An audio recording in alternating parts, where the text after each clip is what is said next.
In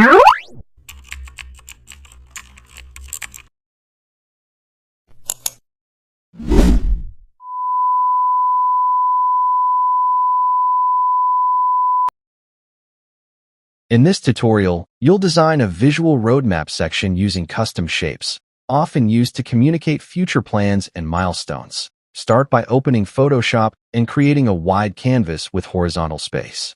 Select the Custom Shape tool and draw a long, rounded rectangle as the roadmap base. Place multiple circle custom shapes along the line to represent milestones. Under each milestone, draw a small, rounded rectangle for descriptive text.